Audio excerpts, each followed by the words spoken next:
오늘 주신 하나님 말씀 사도행전 27장 1절에서 26절까지 말씀입니다. 사도행전 27장 1절에서 26절까지 말씀, 혹시 오늘 나눠드리는 이 종이를 못 받으신 분 손 드시면 저희 교육자들이 손 들고 계시면 나눠드리겠습니다.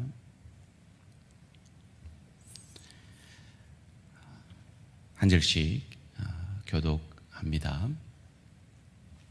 우리가 배를 타고 이달리아로 가기로 작정됨에 바울과 다른 죄수 몇 사람을 아구스도대의 백부장 율리오란 사람에게 맡기니, 아시아 해변 각처로 가려하는 아드람무떼노 배에 우리가 올라 항해할새 마게도냐의 데살로니가 사람 아리스타고도 함께 하니라.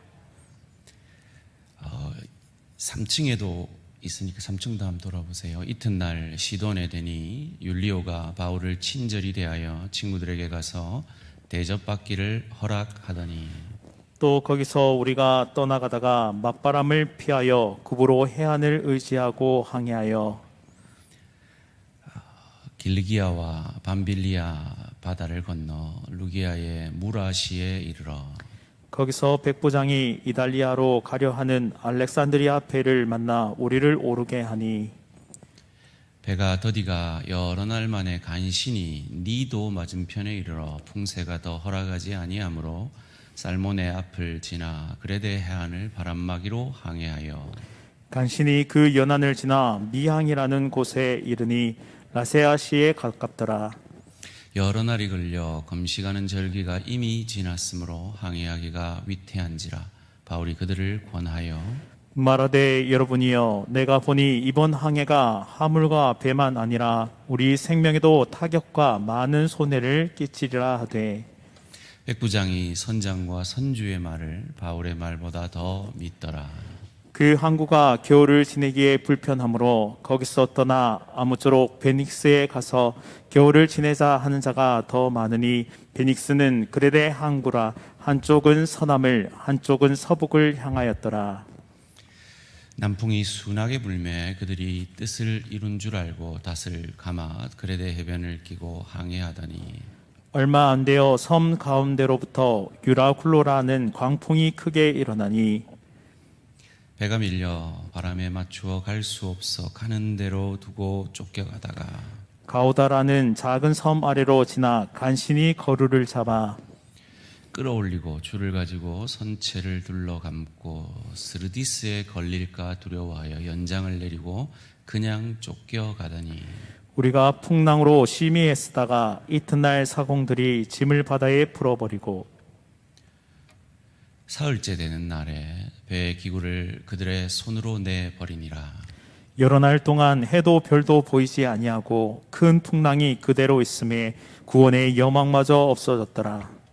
여러 사람이 오래 먹지 못하였음에 바울이 가운데 서서 말하되, 여러분이여, 내 말을 듣고 그레데에서 떠나지 아니하여 이 타격과 손상을 면하였더라면 좋을 뻔하였느니라. 내가 너희를 권하노니 이제는 안심하라. 너희 중 아무도 생명에는 아무런 손상이 없겠고 오직 배뿐이리라.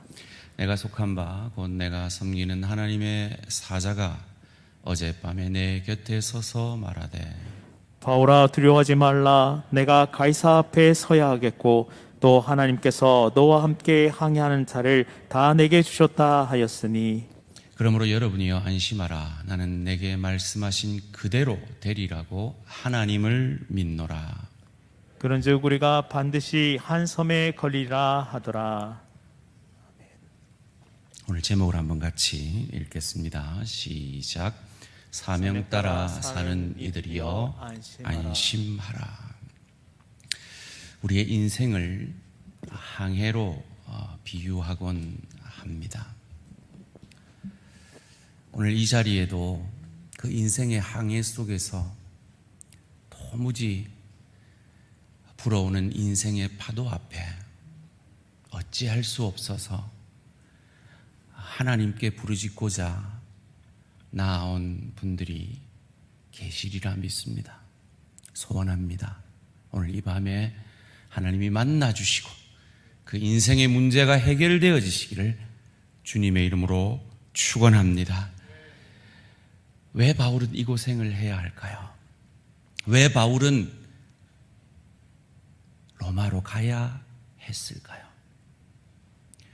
우리가 오늘 새벽에 묵상한 대로 그가 상소하지 않았더라면 그냥 자유롭게 풀릴 수 있었는데 그는 왜 이 고생을 하며 로마로 가야 했을까요? 일단 로마 시민권자가 황제에게, 가이사에게 상소를 하면 그는 죽어서라도, 죽은 시체로라도 로마 황제 앞에 가야 하는 것이 당시의 법이었기 때문입니다. 그런데 놀랍지 않습니까? 그 바울과 함께 복음도 따라가고 있습니다. 소원합니다. 우리 대양의 성령 충만한 하나님들의 사람들이 가는 곳곳에 복음도 함께 따라가기를 주님의 이름으로 축원합니다. 넓고 깊고 크게 일하시는 그 하나님의 일하심. 이제 우리는 사도행전 막바지로 향하고 있는데요. 신학자들이 4차 전도 여행이라고도 하는 로마로 가는 이 마지막 바울의 전도 여행길을 지도로 오늘 나눠드린 종이에 나누어드렸습니다. 자, 한번 보십시오. 종이를 한번 보세요. 지금 우리 방송으로 보시는 분들은 이제 화면을 띄워드릴 겁니다. 예루살렘에서 죽이려고 하는 사람들을 피해서 로마의 호위를 470명의 로마 고인의 혼을 받고 가이사랴에 갔어요. 가이사랴 감옥에서 2년을 바울이 머물다가 상소하여서 이제 로마로 갑니다. 시돈이라는 곳에서 출발을 하죠. 구브로 해안을 따라 그의 고향인 길리기아를 거쳐서 무라라는 데로 거쳐갑니다. 그리고 니도도 갑니다. 그리고 살모네를 거쳐 미항으로 도착을 합니다. 그리고 그 미항에서 바울과 논란 끝에 그들이 60km 조금 더 가면 더 편리한 그레데 베닉스라는 곳으로 가려고 출발하였지만 그러지 못하고 쭉 14일 동안 유라굴로 강풍에 밀려서 멜리데까지 배가 가게 되어지는 그 여정이 오늘 본문의 여정입니다. 한 절 한 절 살펴보면서 이 제 마지막 4차 전도 여행의 여정 가운데 하나님이 우리에게 주시는 메시지들을 발견하기를 원합니다. 1절 말씀입니다. 우리가 배를 타고 이달리아로 가기로 작정됨에 바울과 다른 제수 몇 사람을 아구스도대의 백부장 율리오란 사람에게 맡기니, 바울이 로마로 가는 이 길이 작정된 길이라고 오늘 성경은 우리에게 말해주고 있습니다. 하나님의 열심으로 놀랍게 인도함을 받고 있는 인생. 비록 죄수의 모습이지만 말이죠. 오늘 인생의 파고 가운데, 인생의 고민 가운데 이 자리에 앉아 계시지만 믿으십시오. 저와 여러분은 하나님의 인도하심, 작정하심 가운데 있는 하나님의 소유, 하나님의 자녀이심을 믿으시기를 주님의 이름으로 축원합니다. 그러기에 우리는 안심할 수 있습니다. 인생의 파고 속에도, 14일간의 표류 속에도 안심할 수 있습니다. 왜요? 우리가 믿는 하나님은 항상 옳으시기 때문입니다. 내 눈에 틀려 보여도 우리가 하나님 편을 들 수 있는 이유는 그분이 내가 나를 사랑하는 것보다 더 나를 사랑하시기 때문입니다. 그 증거가 내 안에 있는 예수 그리스도요. 그 증거가 내가 죄인 되었을 때, 원수 되었을 때 나를 예수를 저주할 자라 아니하고 주로 고백함으로 하나님의 자녀 삼아 주신 천국 백성 되게 하신 그것이 증거인 것입니다. 이어지는 2절 말씀입니다. 아시아 해변 각채로 가려하는 아드라무떼노는 지역 이름입니다. 아드라무떼노베 우리가 올라 항해할세 마게도냐의 데살로니가 사람 아리스다고도 함께 하니라. 지금 바울이 하나님의 열심으로 인도함을 받고 있고 그 복음의 놀라운 역사 속에 있다는 것을 그와 동행하고 있는 데살로니가 사람, 요즘 말로 하면 그리스 사람, 전형적인 유럽인, 피부색부터 하얗 금발의 그 덩치 큰 남자가 바울을 늘 따라다니는 겁니다. 사도행전 19장에도 20장에도 빌레몬서에도 빌립보서에도 언급될 만큼 계속해서 이 바울의 여정 가운데 동행하고 있는 그의 영적 동반자가 아리스다고입니다. 바울이 지중해만 13번을 왔다 갔다 했습니다. 그 여정 속에 늘 함께했던 아리스다고. 저는 이 아리스다고를 묵상하면서 문득 함석헌님의 이 시가 생각이 나더라고요. 그대는 그 사람을 가졌는가? 멀리 길 나서는 길 처자를 내맡기며 맘 놓고 갈 만한 사람, 그 사람을 그대는 가졌는가?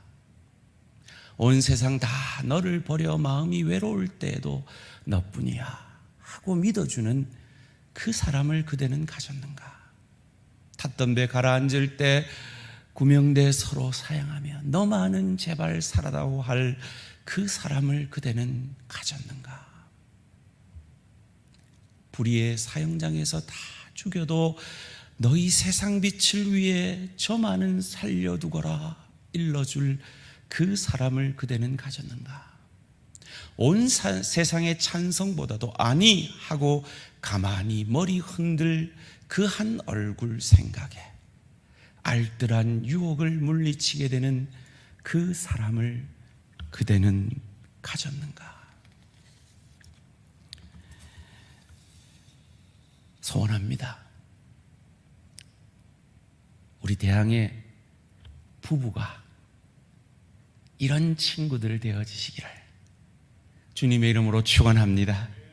우리 대항의 지체들이 이런 친구가 되어지시기를, 우리 대항의 구역원들의 만남들이 이러한 만남들이 되시기를 주님의 이름으로 축원합니다. 무엇보다도 우리 대항 공동체가, 우리 대항의 구역들이 우리 대항의 성도들에게 그런 친구가 되어질 수 있기를 주님의 이름으로 축원합니다. 이제 본격적으로 바울은 배를 타고 로마로 떠납니다. 3절 말씀입니다. 이튿날 시돈에 대니 율리오가 바울을 친절히 대하여 친구들에게 가서 대접받기를 허락하더니 이 시돈에 바울이 복음으로 사귀었던 제자들과 친구들이 있었던 것 같습니다. 그 시돈이 어디입니까? 바울이 3차 전도여행을 마치고 내렸던 그곳. 그곳에서 그가 2년 동안 감옥에서 지내다가 이제 나와서 감회가 얼마나 새로웠겠습니까? 그의 1차, 2차, 3차 전도여행을 떠오르게 하는 마지막 전도여행의 여정지였던 시돈. 그리고 그 시돈을 따라 구브로 섬, 그 아래에 있는 그 섬, 거기가 누구 고향인지 아십니까? 4절 말씀입니다. 또 거기서 우리가 떠나가다가 맞바람을 피하여 구브로 해안을 의지하고 항해하여 바나바의 고향입니다. 1차 전도여행에 동행했다. 2차 전도여행 때 마가 때문에 싸워가지고 찢어졌던 그 바나바가 바울은 얼마나 보고 싶었을까요? 그에게 은인과도 같은 그 바나바, 일 중심의 사울이 사람 중심인 이 바나바를 이해하지 못했던 것이 얼마나 회한이 되었을까요? 그리고는 그 구브로 섬 위가 길리기아 주입니다. 길리기아 주 안에 다소가 있습니다. 바울의 고향이죠. 그는 이제 어찌 될지 모르는 그 인생의 마지막 여정일지 모르는 그 여정을 길을 가며 멀리서 저곳이 내가 태어난 곳인데 그의 삶을 돌아보는 길을 갑니다. 5절 말씀입니다. 길리기아와 밤빌리아 바다를 건너 루기아의 무라시에 이르니, 이 무라시가 재밌는 동네입니다. 이 구브로를 지나서 무라라는 동네에 도착을 했죠. 이 무라는 유명한 동네입니다. 산타클로스 할아버지의 고향이 무라시입니다. 성 니콜라스, 이 무라시의 감독이었던 이 성 니콜라스가 있던 곳이었죠. 그가 그의 부자였던 것 같아요. 그래서 전 재산을 받아서 선원들을 돕고 어린아이들을 음식을 사서 무라, 그래가지고 무라가 됐다는 그 산타크로스의 고향도 거쳐 지나옵니다. 그리고 6절 말씀입니다. 거기서 백부장이 이달리아로 가는, 로마죠. 로마로 가려 하는 알렉산드리아 배를 만나 우리를 오르게 하니, 지금까지 이 무라까지 오는 배와 이 알렉산드리아 배는 차원이 다른 배입니다. 이 알렉산드리아는 상선입니다. 276명이나 탄 상선입니다. 그래서 로마의 식량을 나르고 물품을 나르는 엄청난 경제적인 역할을 하는 그런 배였죠. 여러분 기억나십니까? 이전에 우리나라가 코란도라는 집차가 있었습니다. 이 집차가 좀 쌌죠. 세금이 면제됐습니다. 왜냐하면 전쟁이 나면 이 코란도는 집차, 군대 집차로 차출이 되어야 했기 때문입니다. 이 알렉산드리아 배도 그런 배였다고 합니다. 전쟁이 나면 그냥 평상시에는 경제활동을 하다가 전쟁만 나면 전투를 위해서 쓰이게 되어지는 그런 배. 얼마나 컸겠어요? 얼마나 든든했겠어요? 이제는 끄떡없다. 마치 한 부자가 창고에 곡식들을 다 쌓아놓고 내 인생아 이제는 걱정 없구나, 누려라 즐겨라 했던 것처럼 그들도 그들의 경제적 욕심을 가지고 그들이 그 배에 가득 채운 그 물품들을 로마에 가서 팔면 내가 얼마나 돈을 많이 벌 것인가, 그 경제적인 이익에만 사로잡혀서 그 길을 가고 있던 그들과 달리 복음을 위해 죄인도 아니면서 죄수의 신분이 되어서 로마로 가고 있는 바울, 그리고 바울의 일행 아리스타고인 것입니다. 여러분은 어떠십니까? 여러분이 인생길을 가면서 경제적 목적과 원리로만 항해를 하는 바울과 아리스타고와 외에 그 배에 탄 모든 사람들과 같습니까? 아니면 비록 돈이 필요하지만, 비록 내게 직업이 필요하지만 나는 이 직업을 사명으로 여기며 사명을 따라 혹 내가 경제적으로 손해를 볼지라도, 혹 내가 자존심이 상할지라도 내가 사명을 따라 사는 인생이다 여기며 인생의 여정을 항해하고 계십니까? 저와 여러분이 그 어떤 직업이라도 그 직업을 하나님 하나님께 받은 사명으로 여기고 경제적인 원리를 뛰어넘은 사명감으로 그 여정을 간다면 하나님은 여러분을 축복하실 것이고 책임지실 것이고 여러분을 안심케 하실 것입니다. 이어지는 7절 말씀 함께 읽습니다. 시작. 때가 더디가 여러 날 만에 간신히 니도 맞은편에 이르러 풍세가 더 허락하지 아니하므로 살몬의 앞을 지나 그레데 해안을 바람막이로 항해하여. 간신히라는 말이 7절에도 나오고 8절에도 나온 거 보니까 그들이 믿었던 이 알렉산드리아 배도 이 자연의 위대함 앞에 어쩔 수가 없었던 것 같습니다. 그래서 니도까지 갔다가 살모네를 거쳐서 미항까지 오는 그 길이 간신히 어렵게 왔던 것 같습니다. 8절 9절 말씀입니다. 간신히 그 연안을 지나 미항이라는 곳에 이르니 라세아시에서 가깝더라. 여러 날이 걸려 금식하는 절기가 이미 지났으므로 금식하는 절기는 대속죄일입니다.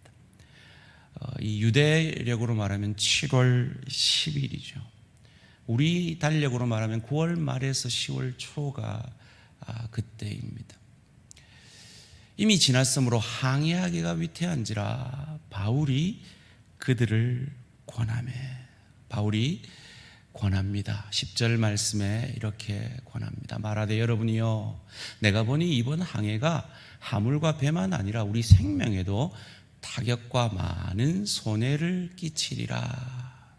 하나님의 사람이 하나님께 받은 영감으로 말을 합니다.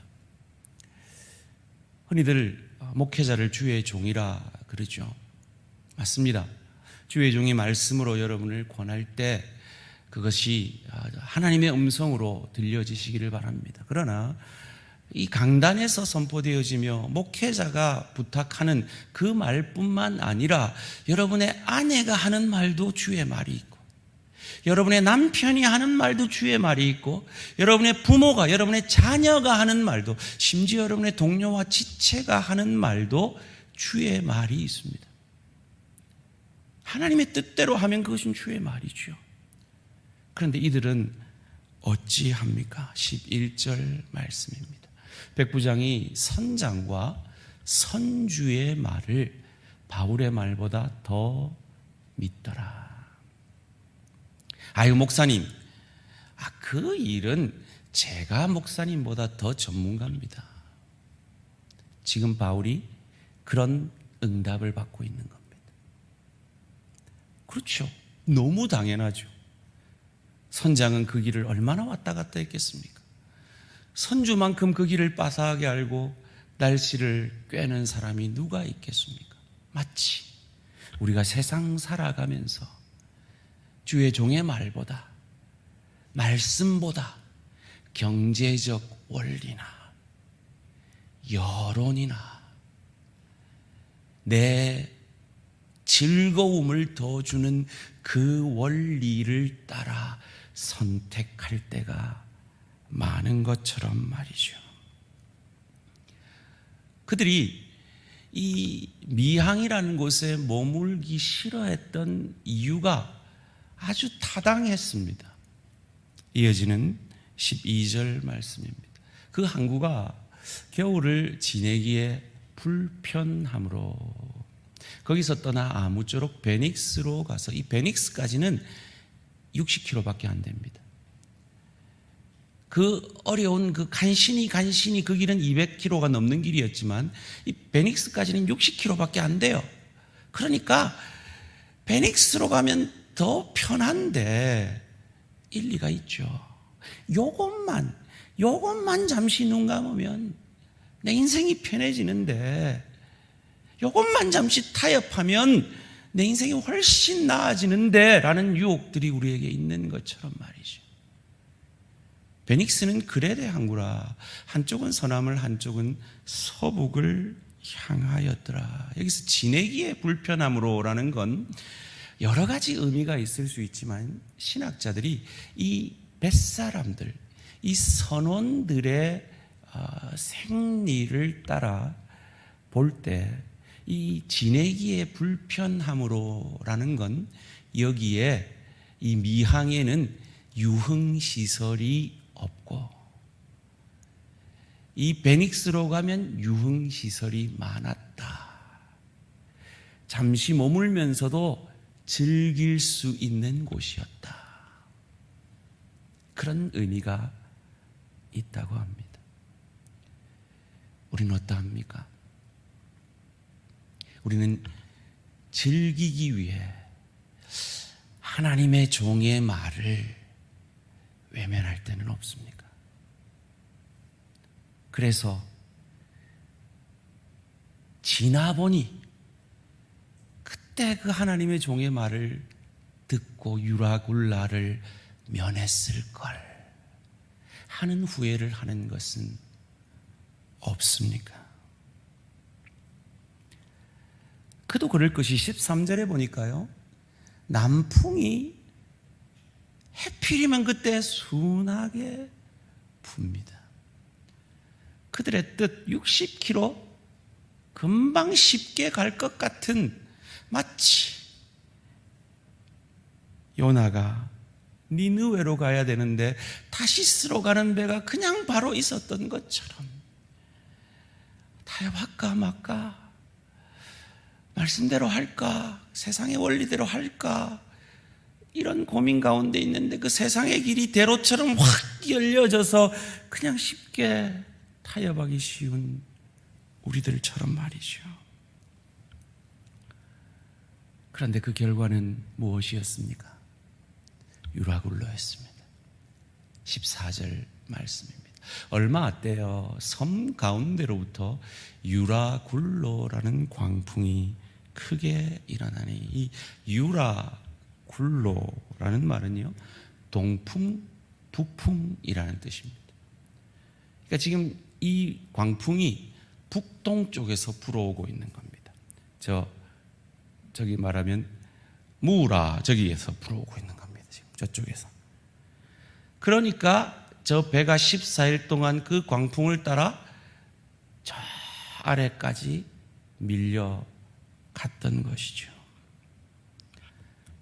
하나님의 종의 말을 외면한 전문가의 말을, 내 상식을, 내 뜻을 고집했던 그들이 유라굴라를 결국 만나고 맙니다.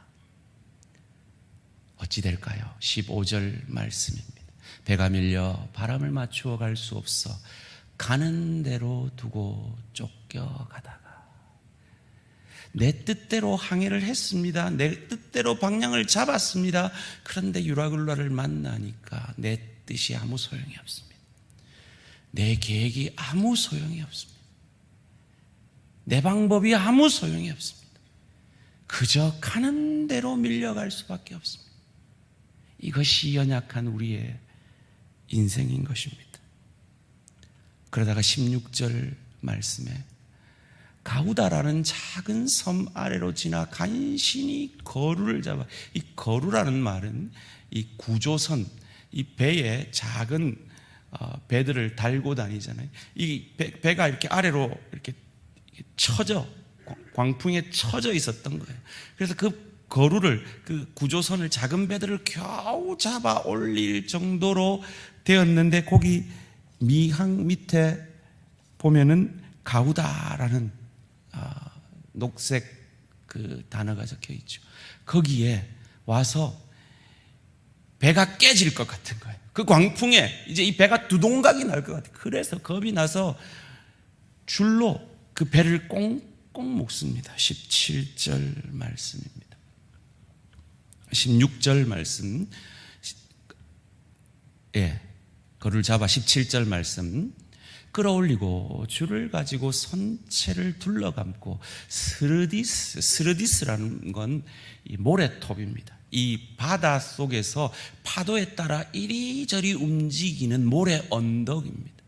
그래서 그 언덕에 빠지면 꼼짝달싹할 수 없게 만드는 그 스르디스에 걸릴까봐 두려워해서 이제부터 연장을 버립니다. 짐도 버립니다. 기구도 버립니다. 그들의 그 항해의 목적을 다 버립니다. 왜요? 생명이 제일 중요하기 때문에. 18절 말씀입니다. 우리가 풍랑으로 심히 애쓰다가 이튿날 사공들이 짐을 바다에 풀어버리고, 경제적 원리로 선택했던 그 길입니다. 그래서 경제적 원리를 고집한다면 그 짐을 버려서는 안 되는 것입니다. 그런데 그들은 버립니다. 왜요? 생명이 더 중요하기 때문에요.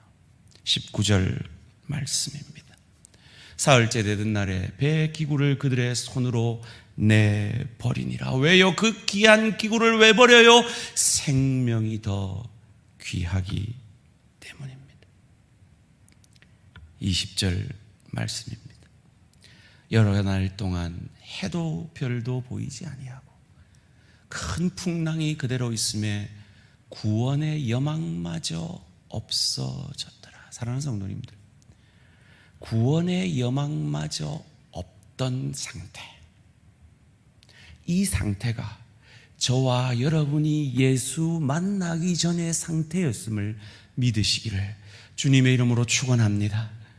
그러기에 우리가 얻은 이 구원이 얼마나 놀라운 구원인지, 마치 이 276명이 곧 죽겠구나 하는 찰나에 살아난 그 살아남의 그 구원의 감격이 우리의 것이 되어져야 할 것입니다.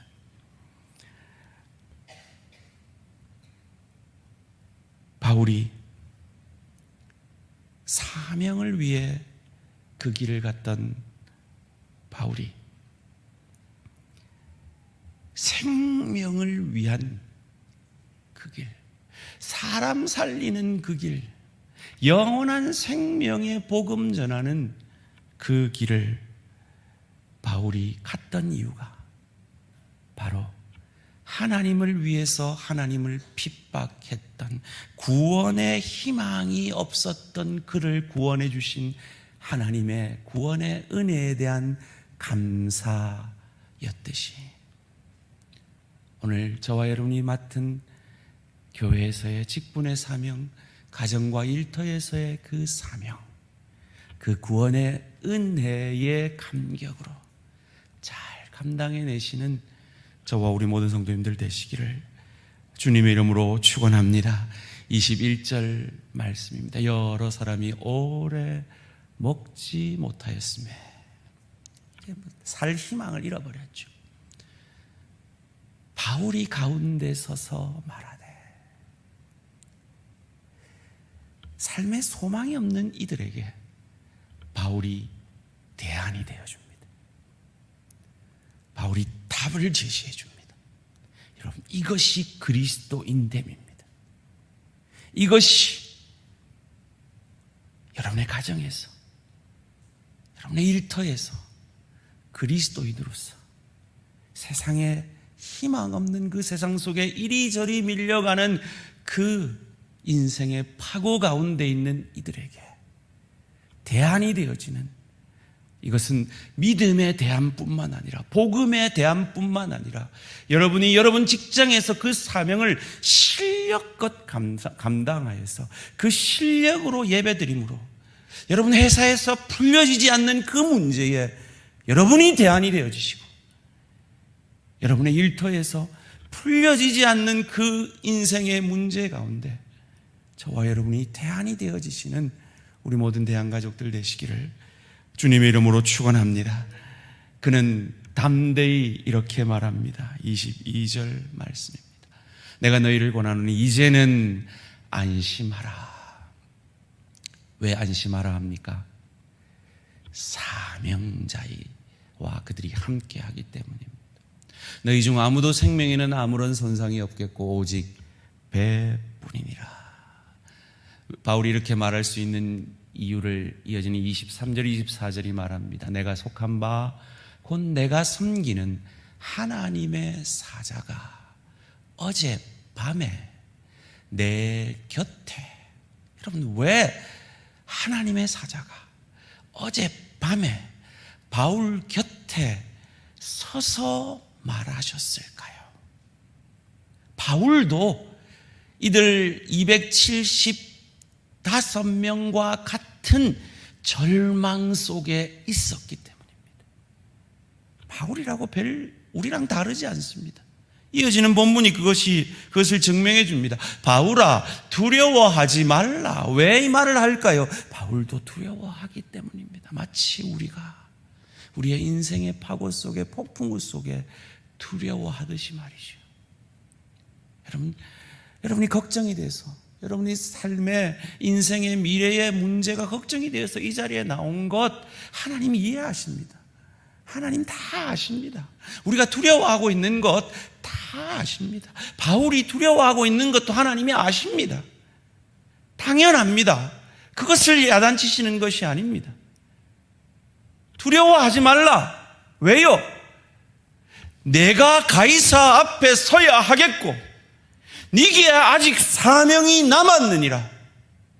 저와 여러분에게 사명이 남아있는 한 두려워하지 마시기를 주님의 이름으로 축원합니다. 여러분, 우리 사도행전 12장 묵상했잖아요. 사명이 다한 야고보 사도는 순교의 제물로 하나님 데려가세요, 천국에. 그러나 사명이 남아있는 베드로는 놀라운 기적으로 감옥에서 나오게 하세요. 저와 여러분이 사명이 남아있다면 하나님 저와 여러분의 생명을, 경제적인 문제를, 건강을, 능력을 책임져 주실 줄 믿습니다. 근데 하나님이 우리 신만옥 집사님처럼 사명 다 했다, 와라 하면 아멘 주 예수여 하고 가면 되는 거예요. 우리가 사명 따라 살 때 그 자유함이 있는 거예요. 그런데 사명이 아니라 세상의 것을 바라보고 세상의 것을 더 얻으려 하면 우리는 두려워할 수밖에 없습니다. 풍랑 가운데 염려하며 걱정할 수밖에 없습니다. 풍랑을 바라보지 마십시오. 저 풍랑 속에 먹구름 뒤에 있는 밝게 빛나는 해와 같은 저와 여러분이 믿는 하나님을 바라보시기를 주님의 이름으로 축원합니다. 그 하나님은 저와 여러분에게 남겨진 사명이 있는 한 저와 여러분의 건강을, 저와 여러분의 경제적 어려움을, 저와 여러분의 관계적 문제를, 우리 자녀들의 앞길을 선히 인도하여 주실 것입니다. 여기서 네가 가이사 앞에 서야 하겠고, 이건 헬라어 데이라는 단어입니다. 영어로는 must입니다. 반드시 네가 서야 할 것이다. 사랑하는 성도님들, 하나님이 저와 여러분을 통해 이루시고자 하는, 반드시 이루시고자 하는 사명이 있는 한 하나님은 우리를 인도하실 것입니다. 안심하십시오. 그리고 바울이 했던 이 고백을 저와 여러분의 고백이 되게 하십시오. 25절 말씀 함께 읽습니다. 시작. 그러므로 여러분이요 안심하라. 내가 내게 말씀하신 그대로 되리라고 하나님을 믿노라. 아멘. 하나님을 믿으십시오. 한경직 목사님이 남한산성에 있을 때 후배 목사님들이 찾아갔을 때 한마디 하셨대잖아요. 예수 잘 믿으십시오. 예수 잘 믿으십시오. 하나님이 저와 여러분에게 사명이 있는 한 책임져 주심을 믿으십시오. 그 믿음의 결과가 어떠하였습니까? 14일 동안 그 믿음이 작동하지 않는 것 같았습니다. 그런데 정확하게 14일 만에 멜리데 섬에 난파됩니다. 26절 말씀입니다. 그런즉 우리가 반드시 한 섬에 걸리리라 하더라. 그 섬이 바로 이 섬입니다. 지도를 보면 지도를 보여주세요. 제일 왼쪽 아래 멜리데 섬. 사랑하는 성도님들, 참 기똥차지 않습니까? 그저 방황하는 것 같았습니다. 낭비하는 것 같았습니다. 그런데 하나님은 그 시간 정확하게 로마 저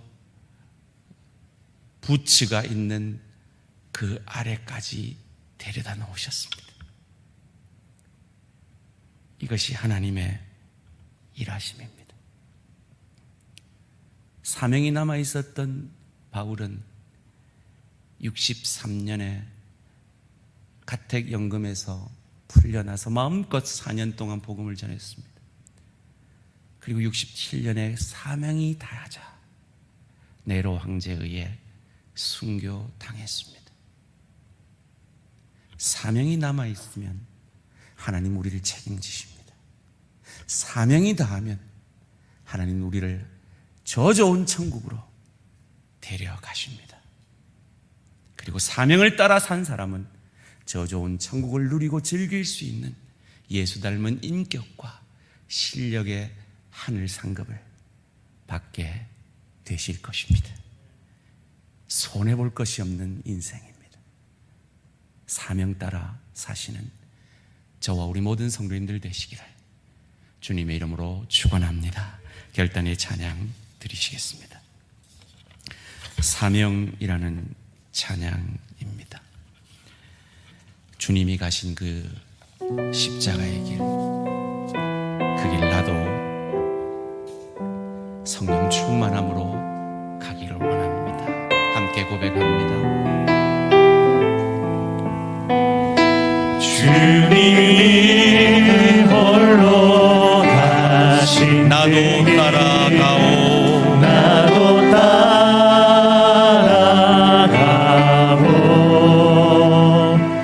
모든 물과 피를 흘리신 그 길을 나도 가오. 험한 산고 나는 왜냐하면 사명 따라가기에, 왜냐하면 사명 따라가는 사람은 하나님이 책임지시기에 죽어가는 저를 위해 나를 버리길 바라오. 아버지 나를 보내주오. 나는 달려가겠소. 목숨도 아끼지 않겠소. 나를 보내. 세상이 나를 미워해도, 세상이 나를 미워해도 나는 세상을 사랑하겠소. 왜냐하면 세상을 구원할 십자가가, 세상을 구원할 십자가 나로 따라 생명을 버리면서까지 그 사명 따라 나를 사랑해내신 그 예수, 그 사랑받은 나도 이제 사명 따라 이 작은 나를 받아주오. 나로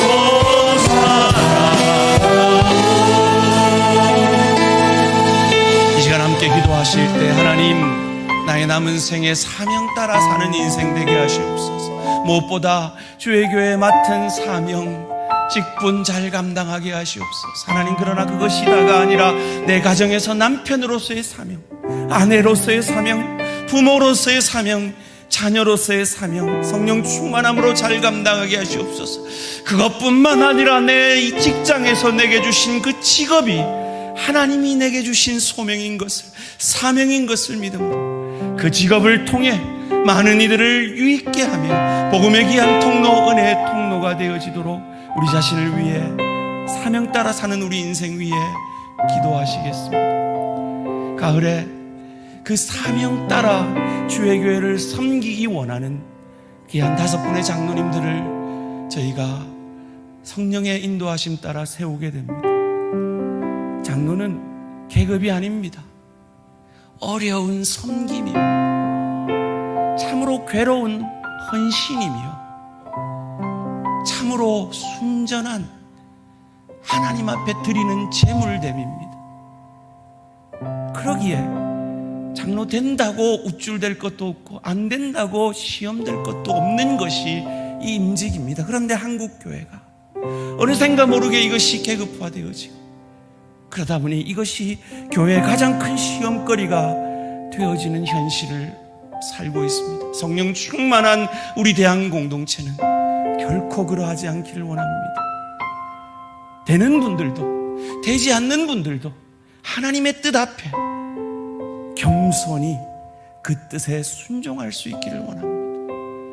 나는 못합니다, 안 합니다 하는 사람도 없고 나는 꼭 해야 됩니다 하는 사람도 없이 하나님의 뜻이라면 그 십자가 감당하겠습니다.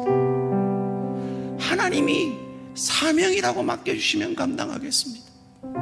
그런데 내게 집사로 섬기는 것이 사명이라면 그것도 감당하겠습니다. 그것이 참 사명자의 태도입니다. 주의 교회가 그러하기를 원합니다. 우리가 지금부터 그것을 위해 기도로 사단이 틈 못하도록 해야 할 줄 믿습니다. 주여 한번 부르고 간절히 우리 자신을 위해서 주의 교회를 위해서 기도함으로 나아갑니다. 주여